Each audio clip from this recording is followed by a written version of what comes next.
Everyone doing today?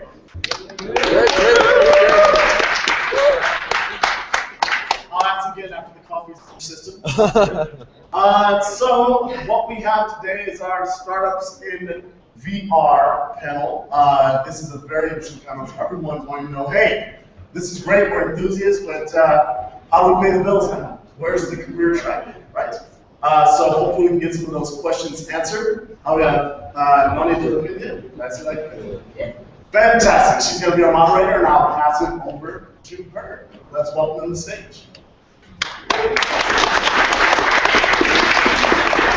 morning. I'm Nani Del Pena, and I'm an Adjunct Fellow at the University of Southern California, which you may know has been a real hotbed of where lots of VR was born. Palmer Luckey started out as a lab assistant before he went on into the Oculus, and Sergio's guys, Nate and James both came out of USC. So I've been really doing a lot of VR very early stage. I've been doing it for about 8 years. So, and I'll talk a little bit more about that to get along. But we have some really great panelists here to talk about the startup world. And I'm going to go ahead and give you a quick introduction for everybody. At the very end there we have Matt Bell, who's the co-founder and chief strategy officer for Matterport. I don't know if any of you got a chance to look at the Matterport that's in the expo here, but I've already seen some very cool stuff being done by it, in fact, over at DreamWorks in Shiraz. We got to see some of the cool models that can be made very quickly. And what's nice about that idea for Matterport is that you can quickly res up models that then you can decide to improve on or use out of the box. It's a very cool company, and Matt has a computer science degree from Stanford. And I'm going to move on now to Stefan Walker. And some of you, again, may have been at Expo and seen Stefan's gear, the dive, which allows you to focus. It's a platform that allows you to put in your cell phone and then utilize his techniques to make a better focus. And Stefan has been come out of the research in robotics at the University of Freiburg, so he's got a good background in understanding how all the mechanics of this stuff is going to work in terms of the platform. Then I'm going to move on to Eric. And Eric, I think we'll be happy to say that he's just got some funding recently for his company Qualia 3D. Eric has been around in startup and 3D business for a while. He started out originally doing solar. And we can talk a little bit about the joys and sorrows of doing solar. And then Shiraz here, who's got, what, 24 years of creative, technical, and business development for games, companies, and platforms. And Shiraz is now head of business and product development for a new division at DreamWorks, so it's kind of a startup within a larger company. And that's a really interesting position to be in as well. So before we get started, I want to show you a short film. This was the opening night of Sundance in 2012. I'm taking a virtual reality piece there with goggles that have been duct taped together that Palmer Luckey made in our lab along with everybody else. But I think this video shows you why all of us got into this business. I think ultimately what's the heart of it. Could you roll the film, please? It's very short. It's a cell phone video. Believe me, I was terrified and didn't know what was going to happen that night.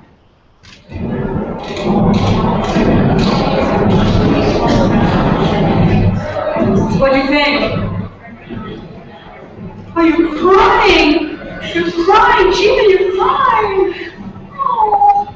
So, this is like the first time I also realized the power of what I can do up there. You can tell probably now. Should I stop? Can we stop filming? Yes. So you can see I was taken aback and said, I think oh my God, this stuff is incredibly powerful. So here we are now, you know, like I said, that's the duct tape version in 2012. The startup happens, the Kickstarter for Oculus happens following August, and the rest is history, right? And I have to tell you, when Palmer sold the company to Facebook, I sent him a text and just said, thanks, because for all of us, suddenly, a lot of people would say, oh, virtual reality, it's a bad word. Well, now, it's not a bad word anymore. It's actually going at such a wonderful lightning pace. And it's really because of all of you. I think when people ask me how come virtual reality is back on the agenda, it's because it's been able to be crowdsourced, and there's so many people putting really exciting energy into it. which leads us to then how do you take all that energy and turn it into a business, into a company that we can move forward on. So I've got a series of questions, and some of these I've talked about with the panelists previously, and some I haven't, so you can jump in if you want to add to this. But I think the first most urgent question for everybody is, where do you start as a startup? So. I'll take a swing at that. So I think one of the amazing things about this industry that we're coming into, and also one of the most terrifying things, are all the different potential opportunities out there. So if you look at VR and the industries it's going to impact and the sub-segments it's going to have an effect on, you really might describe it as broadly as essentially anything that involves a computer. And that's really good business ideas, but it's really scary because you have to figure out where to focus. And so I think it was Amir yesterday said that for a game dev that wanted to be in space, he suggested go take like 6 months off and figure out where it is that you should be in space. And I actually think that's sort of the process that you need to go through, because there are so many different things you want to do that you want to make sure it's going to be something that you're going to throw the next 3 to 7 to 10 or however many years of your life into. And this is such a great opportunity that you want to pick the right one, the one that resonates really closely with you. So what we did was, I got into space, I got interested in space a long time ago, but got into it full time about 1.5 years ago, and spent basically the first half of last year trying to think about what do you want to be in a startup in virtual reality, what hardware, software, what kind of application, and spent the first half of last year really diving deep into that, talking to lots of people about it, taking data. I think that's sort of the right process you need to go through, which again is hard for people because you want to get going, but you got to pick the right thing too. Yeah, I'd like to add to that. Just I think you're right as far as focus. At DreamWorks, we're a big company, but we feel very much like a startup in this space. Brad Herman, who spoke yesterday, started the division about 1.5 years ago. And one of the things that we realized is there's so many things that can be done. And so we asked ourselves, well, what would the future of entertainment look like? And there's a broad spectrum of there. So what we did was we started building prototypes, 19 and counting, of various kinds of things that we thought could kind of represent what you could do with VR. And from those, we sort of developed a thesis internally of what works, what doesn't work quite yet, and what markets could we actually bring some of these products or creations to. And so I think for any startup, you're really ambitious about where you want to go to, but you need to really think about building something that you can show people. That's simple, it's focused, but it acts as kind of a building block to building a business potentially, or at least helping you find your way. I'd like to add that it's not really easy to make like a recipe for success or for innovation, because at the start there's always going to be like you have to point yourself into the direction of the dreams and then make a transition to realize that in reality. And I think that then it's always the right time to make innovative things. And I think you should start at when you realize that something is possible, and then you realize the first thing that's just something new, and then you should keep working on that to make it really possible. And I think that's the best recipe for a startup. And so you gotta start at the innovation. And I think with that innovation comes that moment of it happening. I don't know, for me, VR is just deep in my soul. Like every bit of this is like the moment of the dream come true, right? And that's a really exciting part. Like I'm willing to do whatever it takes to make these pieces work and make this. I still have to make my own goggles because of the tracking system we use, and for me it's getting out the soldering iron to make this thing work, and that's I think part of the startup feeling. Just gotta roll the sleeves and whatever it takes to see that next day be a success. What a great statement, by the way. I love that. Point yourself in the direction of your dreams. I mean, that's just perfect. Yeah, I'd say there's also a period of play that's important. I see a lot of parallels between what's happening now in VR and what happened roughly 3 years ago when the Microsoft Kinect came out. And you had all these people doing various Kinect hacks, and a lot of them were completely silly, but there are many of them that start to evolve into businesses. And I think it's important to spend some time just iterating through different ideas and directions, also working with different people, making sure that you have the exact right match in terms of co-founders, because you will be married to them for a few years at least. And when you get upon the right idea that just really ignites you on the inside, that's the right one to go after, because you will be working crazy long hours to make it happen. And the only way that you're going to bring that out into the world successfully is if you have this like deep, unstoppable passion for it. As I was saying to my friends last night, I worked 7 days a week from basically October 1 until about 2 weeks ago, and I meet 7 days a week. I meet every holiday. And I meet sometimes it was 3 in the morning, and I'd get back in, you know, I get my kids to school at 8. But, you know, to have that passion and see things happen, I think it's worth it. Yeah, I just want to add, so at DreamWorks, we're really kind of, you know, focused on creating something that's actually tangible and usable. And the one thing I'd say, like, this is my experience of making games for many years and building startups, is I think often people they have an idea, and some people tend to want to keep that idea to themselves, and I think with emerging technologies and platforms, often you don't really know what the end product should be. You know that there's something really cool there, and for me at least, the only way I've been able to iterate on some things by sharing what we're doing with people I'm working with, or whoever the target customer might be. And I think that that's really important for startups, because you have this kind of amazing idea in your head, and it's really great to you. And as I say, like, you drink your own Kool-Aid. You're a supporter of it because you're throwing everything into it. But what you need to validate is whether or not other people actually think it's cool, and why they may or may not. And often the may nots are really important, because you can understand holes in whatever you're trying to create. Maybe there's a missing opportunity, or you're looking at the market in a way that other people don't see it. And so I think validation of what you're doing and constant iteration, especially in the space that we're all working in, is really important, because honestly, I think we're all figuring it out as we go. And what I love about this conference in particular is, I don't know why, this reminds me of when I was 8, 9 years old. My dad would drive me, pick up my friends on a Sunday morning. About 4 of us would pile in the car, and we'd drive over to the computer club. I grew up in Fresno, California, if you know where that is. We had this one computer club where all the computer enthusiasts would come to trade software, to learn about how to code, to actually present new games.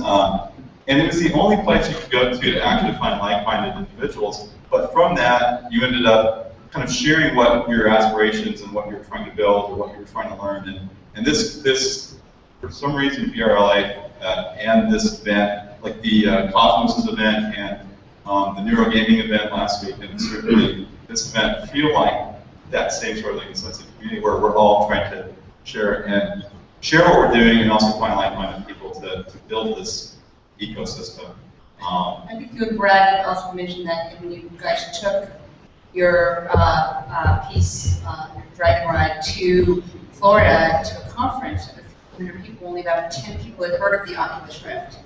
So you have to remember, we're still on the forefront here and sharing good ideas and get people excited about what we're doing. And that creates a challenge, right? Because we all, an important part of starting a company, starting a new initiative within a company, is that we need to demonstrate that to people and have them understand it.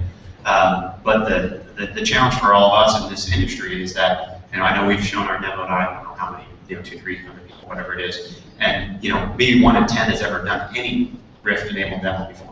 And so if you're going to get data about that experience that you're trying to create, the application you're trying to create, you have to somehow dissociate that data from the fact that, oh my God, this is amazing, life-changing, just because it's stereoscopic 3D wearable display on my head.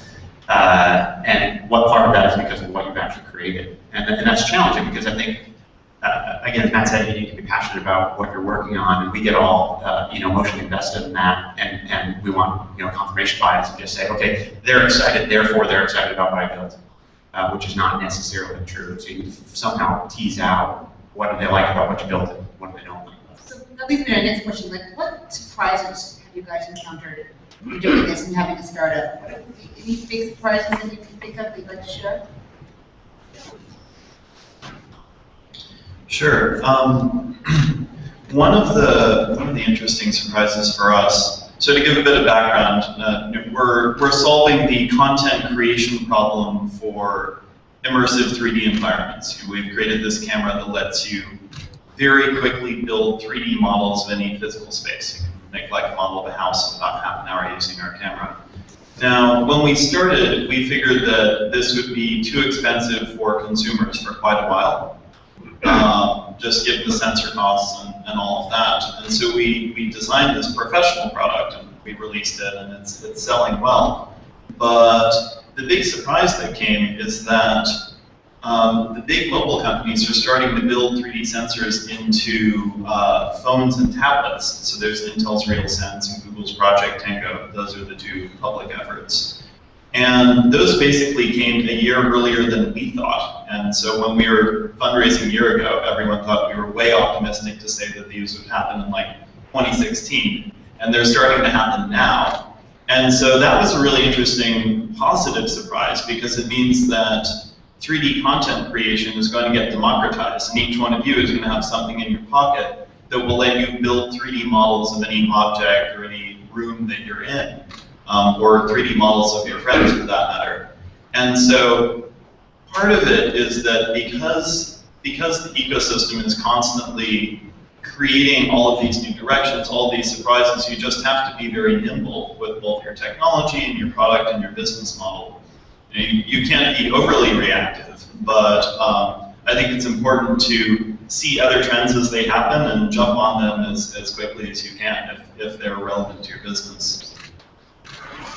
And I can just tag on there from a little bit different perspective.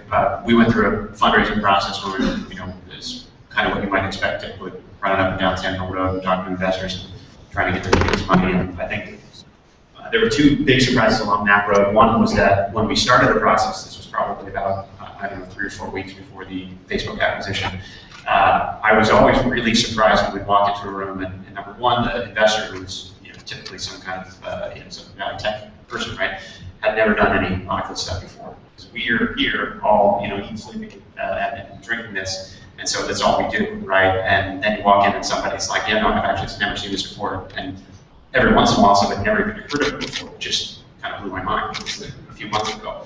But then, of course, the acquisition happened, right? And that was, then you have to walk in every meeting, and now we're just all saying that we're 70%, right? So we went from the leading edge of way too early, and I've never even seen this, to, okay, now it's all happening. It was really strange. I think the biggest surprise for me was also the growth that happened when suddenly the investors came to Oculus Rift and they just upped the amount even higher and higher, which ended in the Facebook acquisition. And I realized that this technology is something profound and something that is possible right now. And that's the reason why it won't go away really completely, like the last times that VR popped up. But I think really the biggest surprises, I think they're still ahead, and I think that we're gonna see them soon. I mean, as far as I don't know if this is so much of a surprise as I think what actually is surprising is the rate at which the number of major multi-billion-dollar companies are actually investing in the space now. And certainly, I think I don't know if I was surprised about the acquisition of Oculus, but the timing of it and the Morpheus I thought was really surprising. And I think that's actually a good sign for all of us, where I think if you look at what you're building and how you're going to take it to market, the hardware and at least from the game history business, it takes a lot of investment and money to build out new markets, and especially when there's hardware associated with that. So I think the surprise is that, wow, this is all happening. There's not just one player, but multiple players in the space that are going to accelerate kind of creating paths to consumers.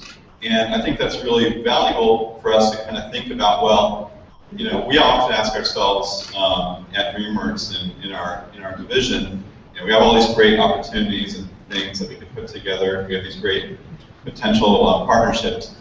Well, what's next? Then what do we do with this? And I think that's really kind of what I'm thinking about the last few months is, you know, how, now that these big players are in the space, what's the next level of the ecosystem that needs to get established, and how can we take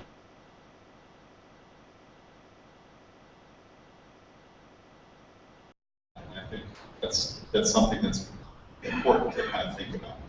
So the next thing I want to talk about was failure. I mean, we've all heard about you know, failure often being a important part of what happens when you go out into the startup world, and that you have to walk away with it, and you feel like you learned some good things. So we talked a little bit about this yesterday, and I have to from you first, started to talk about I guess I'm the failure on the panel.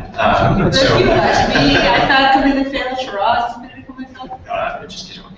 So, you know, so this is the second company that I've founded, and the last company was a solar technology company. And I think, you know, in the context of that, there's a mantra about Silicon Valley. You guys have, I'm sure, heard before that, you know, failure is not a big deal, right? That everybody fails and you go on to the next thing. And I think, you know, it's one thing for you to hear that over and over again, and it's another for you to actually internalize that and believe it. So I can say that actually is kind of true. And the reason it's true is because I think whatever you've done teaches you something along the path towards being a better entrepreneur, somebody better for starting a company. You know things like, so you may have failed on the metric of delivering a financial return for your investors, which is very important if anyone invests. But you may have succeeded on other metrics, like, you know, building a great team and hiring people and executing on your business milestones. And you know, I think we like to say that, you know, hard work and working smart are prerequisites for success, but so is luck. And you don't necessarily get luck, right? And so you have to look at, you know, did you do the things that enabled you to be in a position to be successful and fail anyway?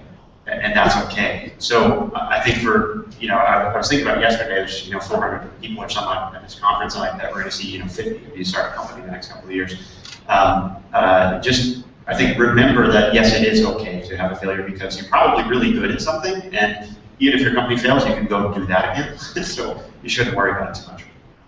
I mean, I would just, I forgot to wear my failure badge because I've had a history of failures, and I kind of look at them as kind of a process to success. And you know, I think the real failure isn't actually failing at, like, you know, building a product or something, but the real failure is when you don't do anything about what you learned. You know, if you kind of, you know, don't learn from that, then you're really kind of failing yourself. And so, I mean, even on simple things like our projects that we work on in VR, we're constantly failing to try to figure out how to make it work. And I remember when I first you know, sat down with Brad, we were trying to figure out how to build this Dragon Flight VR experience, and we tried so many different configurations of how the user might sit in a saddle. Or the funniest thing was we even tried, like, it was the weirdest thing, because people walk in our office and they'd see two guys lying flat down on the floor, facing down, trying to imagine. We had Oculus Rifts on that were banging in the floor, but we were continually trying to figure out what's the best position for a player to actually fly a dragon and match the film. And that's more of a, you know, kind of the iterative process of, like, trying to build a product or an experience. But I'd say, you know, it's like really, failure should be the process to success, you know, not necessarily negative. And you know, it is really tough the moment you kind of say, okay, it's over. I'm shutting the doors, I'm dissolving my company. That moment hurts. It definitely does. You feel like you have this dream and you have to let it go. But it may take a little bit afterwards for you to recognize really valuable lessons that you learned, and then bring us all along and start your next company. I mean, I know that I think all of us have that desire to be entrepreneurs, and that drive is, doesn't let you down, you know, that really stays with you no matter what happens. Yeah, I think just to tag on to that, that's why what Matt said at the outset is so important about understanding, you know, that what you're doing is right at your core, right? Like having that idea and knowing that this is what you want to do and what you want to spend your life on. Because you, at the point where your company is struggling to stay alive, you will be completely and totally irrational about it, and you will do everything in your power to keep it alive, even if that's not necessarily the right thing to do. So you should probably make sure you're pointed in the right direction when you do that.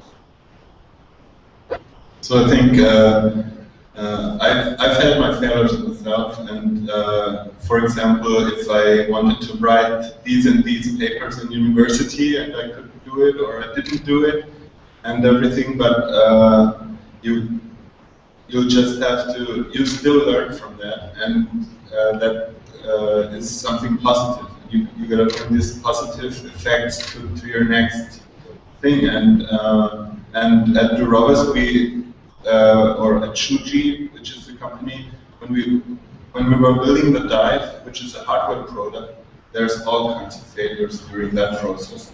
But you gotta start somehow, and you gotta keep doing the stuff that works and keep improving the stuff that works. And if you do that, and actually we're coming all from a software side, and we're all from a computer science side. And if you're doing computer science, you know about failures very well, I guess, because every time you try to write some piece of software, you'll have to deal with that. But there's no help in doing that. You just have to keep doing the stuff that works and try to find out and root out the stuff that doesn't work. And as you go out in public, you're going to have to go out there sometimes when you don't feel like you're ready. And the advice is just tuck in the corners.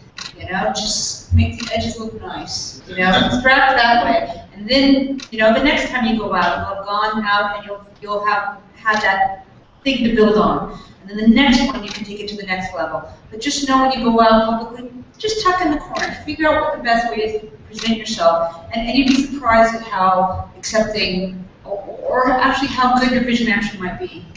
Yeah, I like this idea of tucking in the corner. It's like similar to some, when I was working in the machine vision industry for 2 years, and they said we should build like backpacks to keep in the problems and to figure out what the problems are and to protect them from the outside world. Because these things have to work in an industrial environment, and if you do that, it's not going to help you. If you say, okay, it doesn't work, you will start from the start again, but you will have to keep working on something to make it really work. Iterating process. Okay, so out of from the failure, I think we have to go to successes, of course. So I think I'd love to come back down here, and you've got sales going, and you want to talk a little bit about like the moment the first sale happened. Like, what was that? What did that feel like? It felt pretty fantastic. I mean, we're doing a deep tech startup. In case any of you don't have a sense for it, doing 3D reconstruction is ridiculously hard. It's like effortlessly easy for people to do these tasks, but very hard for computers. So we had a couple full years of development before having any sales. And it was incredibly validating to have the first early beta customers start to use our cameras. We actually went through an extensive beta period where the very early adopters who were ready for a bit of a rough ride came on very early so that they could get a first taste of what was possible with 3D reconstruction. And they helped us refine the technology and refine the product. A lot of doing a startup successfully is about catching the wave, right? The waves are starting to form, and you need to get the timing just right so that you get up on the wave and you're surfing. And it's easy to be too early or too late. And so what's really been validating recently is that a lot of the other pieces of the ecosystem that we envisioned are falling into place. So we have cameras out now, we have lots of people using them. You know, the demand that we expected to be there is there. But then also things like Oculus how quickly it's grown, having it get taken over by Facebook, that was fantastic. In part, we were telling people that 3D captures the real world were going to be the next great form of media. And then we had Mark Zuckerberg get up and say, well, one of the reasons I bought Oculus is we believe that immersive 3D environments are the next great form of media. Like, that was really validating. So seeing the other complementary technologies, kind of the display side of the experience with Oculus and other platforms showing up has been wonderful. And also seeing the mobile companies get the vision of bringing 3D sensors to the masses, so that we can then provide a software layer that brings this technology to everyone. You know, at this point, we feel like we're surfing on the wave now, and it's great to be propelled forward quickly and be a part of this giant 3D ecosystem that's forming. It's a pretty exciting time for us. So I guess you don't get to, these days, you don't get to keep that first check and pin it up on your bulletin board. So it'd be like circle the direct deposit in your bank account, and put that up for you. Anyway, anybody else want to talk about successes? I just wanted to, Matterport stuff is really great. We've been using it, and I think I kind of want to highlight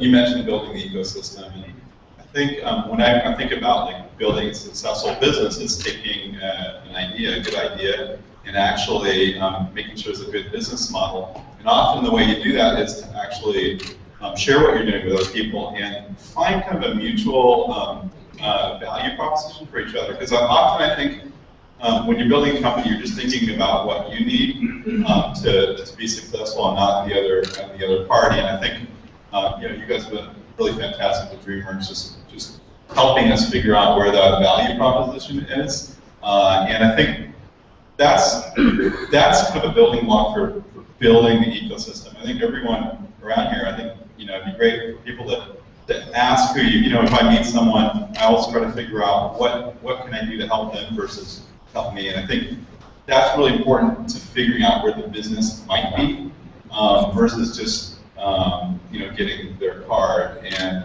trying to figure out what they can do for you. It's really what can we do for each other. So I think success is built on, at least for me, that guiding principle of mutual benefit. Where is that? And then if I can benefit, what you're doing and vice versa, then there may be others that actually would benefit the same. And that's kind of how you take a good idea to I think, potentially build a big or a good business. Anybody else want to talk about really exciting company success? Yeah, when I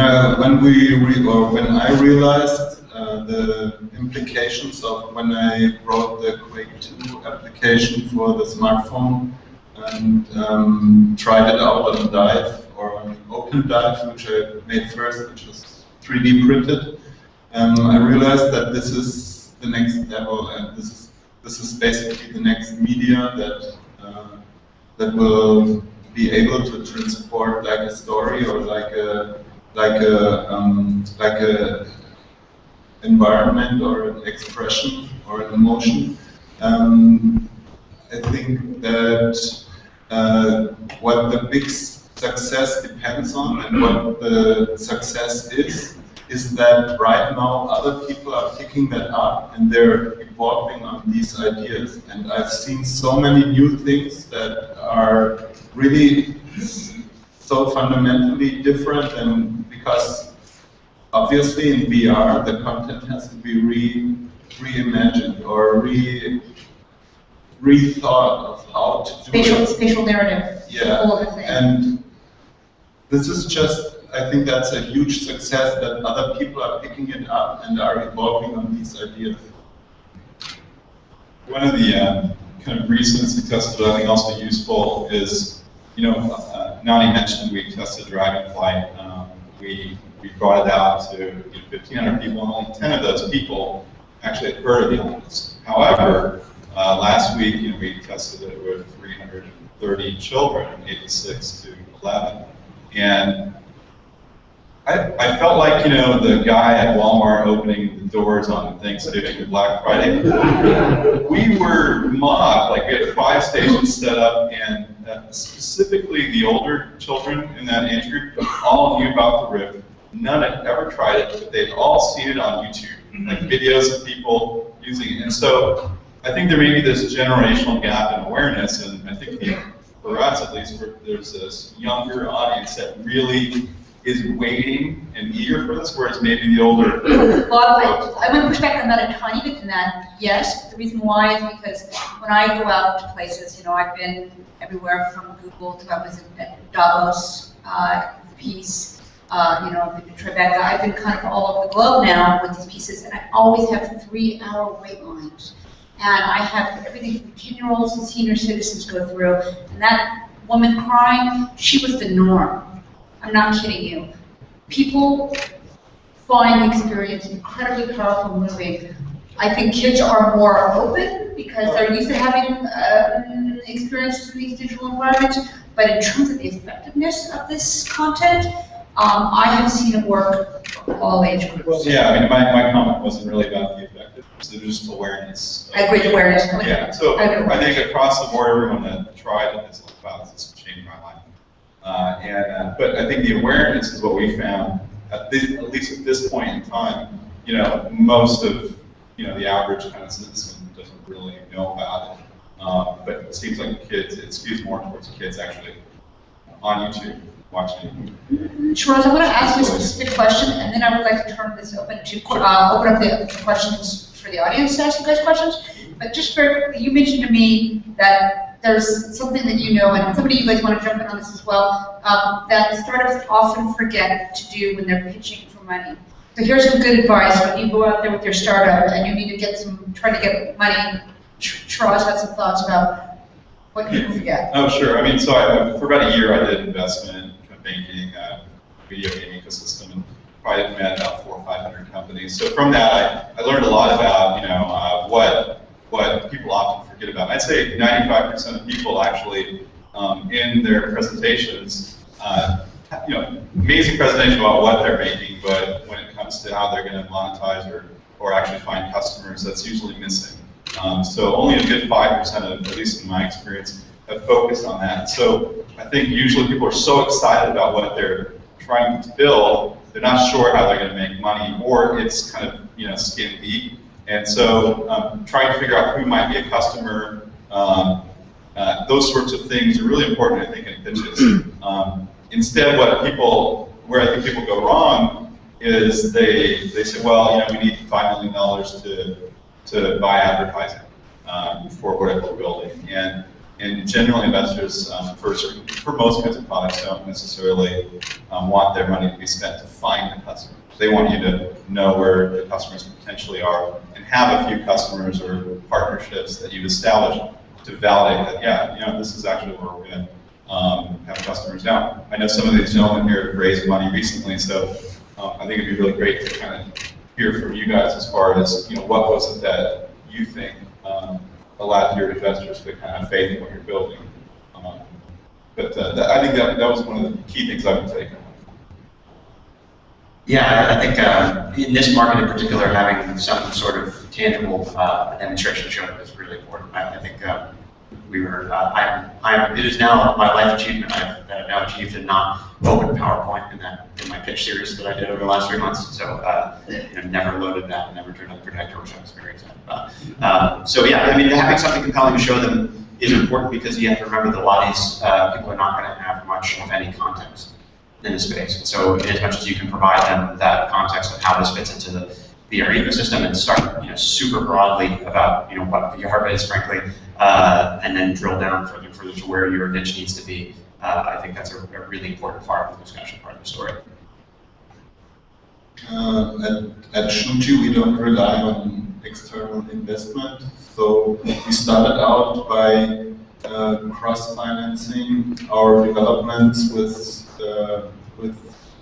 working in a consulting business at the same time, and then shifting the work from the other workplace to Dive slowly. And I think it's really important to keep that decision to accept investment keep it away for a long time. as long as possible, because then you can really work on the necessary things that are necessary for innovation. And maybe later, once everything is clear, that might be a really wise decision to accept investment then. But for us right now, it's not needed yet. All right, I'd love to open this up for questions. Anybody want to come and ask a question to the panelists? See anybody standing in line. I just wanted to verify, I came to Silicon Valley to find out how to do a startup a while back. Seeing as how they've done so many, they must really have it down by now. I wanted to find out if there was an engine of some kind that you, as a visionary person in your garage or dorm or whatever, simply find and plug into. I talked with David Filo, the guy, co-founder of Yahoo, and he actually gave a talk about that. And he said basically what we had to learn, Yahoo started out in the dorm room, they were writing URLs down on a notepad, and that's kind of where it began. But he said that his professor said, what you need to do is talk to a venture capitalist and do a pitch on Sand Hill Road. And he set him up with that. And what they told him was, okay, this is a great idea, but what you need to do is let us take over and build the rest of the structure that you're going to need for your startup. So you guys remain engineers, but you stand back and let us fill in the rest of your organization. So there was an engineering team that had to be filled out, and a business administrative and marketing team that had to be filled out. These guys knew everybody at Stanford, so they could just pull the simplest thing. And then they gave them a startup incubator, which was a trailer for the business part of Stanford. From that point on, they were able to take off.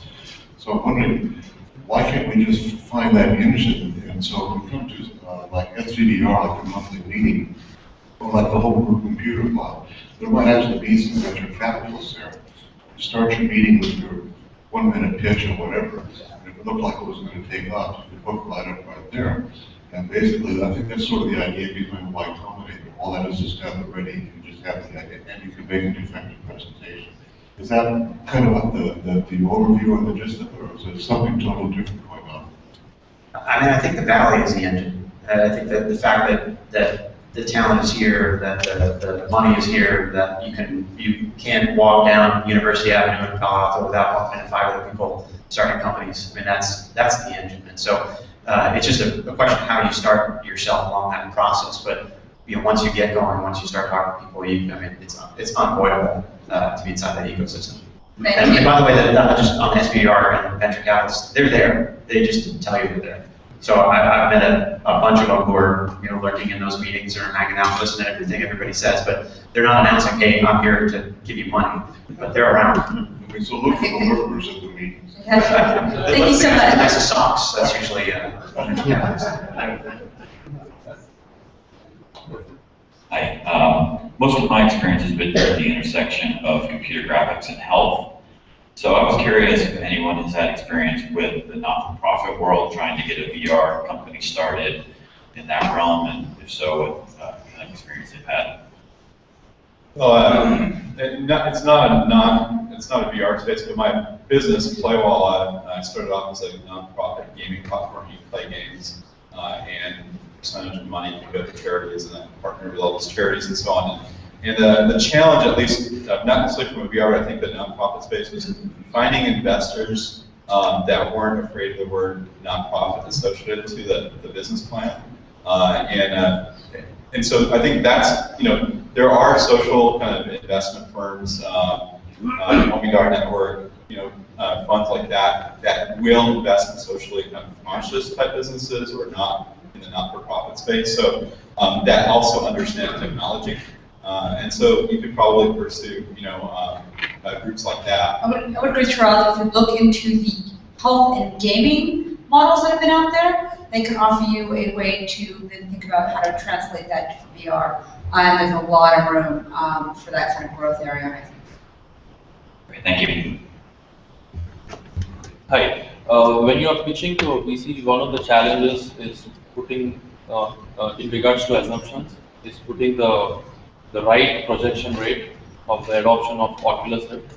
And right now, there's no clear growth rate because every VR headset out there is still a developer kit. So how do you deal with putting the pragmatic forecast of the adoption rate in future? I mean, one, it's predicting the future, right? I mean, everyone has a different answer, right? What you could do is look at hardware adoption rates for new hardware, like gaming systems, as a way to kind of have it comparable. There are unknowns like when they're going to release the product to market, how much money you need to survive long enough to actually monetize that. So I think comparables and historical kind of reference for similar sorts of products that have come out in the hardware space may be something to look at. And then clearly the PlayStation 4 and what their kind of launch plan. So I wouldn't build a business plan around Oculus. I would build it around VR and the adoption of the hardware and look at all the players in the space and kind of have a conservative. Yeah, so that part, when I put the diffusion rate of Nintendo Wii console when it got released, I mean, they said it's highly optimistic, so it's pretty difficult to deal with in those questions. That's basically what it is. Yeah, I would say anytime you have two large public companies, now Facebook and Sony, competing to bring a next generation platform out to the masses, like you can bet it will happen as quickly as those two large companies can make it happen. So, typically when there's just one, who knows if this is real, it may take a while, there's no big rush for them, but with two, it's going to happen fast. I would also say, if you want a technology comp for adoption, look at Microsoft Connect. I forget the exact numbers, but I think Microsoft put a massive marketing campaign behind it, and they sold I think 10 million in the first couple of months. It was something insane like that. And I would expect with the kind of push that's getting put behind these VR platforms, you could see something that big. And I think it would be a credible argument to make. But to some extent here, there are analytical arguments for where this might be. I think your investors are either going to have religion about this or not. And that it's going to be relatively binary. If you get into a debate about is it $1.5 million a month or $750,000 a month for the first year, you probably already lost that battle. The people who are going to invest in this space are the people who are enthusiastic about where this is going to be in 2 years, 5 years from now, and don't care so much about the next 12 months. So maybe the VCs in the room who are interested in VR, would you hold your hands up? Just joking. Okay, so yeah, just joking. All right, so I want to thank all my panelists for joining me here on stage, and I really appreciate all the audience. Congrats, well done for pulling this whole major event off. It's a really exciting moment. And as everybody keeps saying yesterday, this is an incredible moment, and enjoy where you are, because it's going to be moving lightning fast. So thanks so much.